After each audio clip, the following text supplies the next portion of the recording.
Hi everyone, today we'll talk about how to fix or how to solve the problem of resolution on the application of a Remitly app. You will go to settings. In this page you will go to apps, default apps, app settings. On above you will search about Remitly.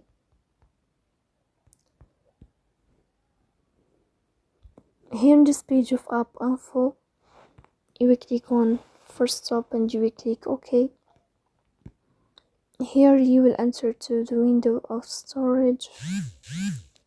Then you will click on clear cache, but pay attention, don't click clear data because that can delete your account. In the end, you can turn off your phone and you can restart your phone again to fix that problem. So please don't forget to support us by like and subscribe.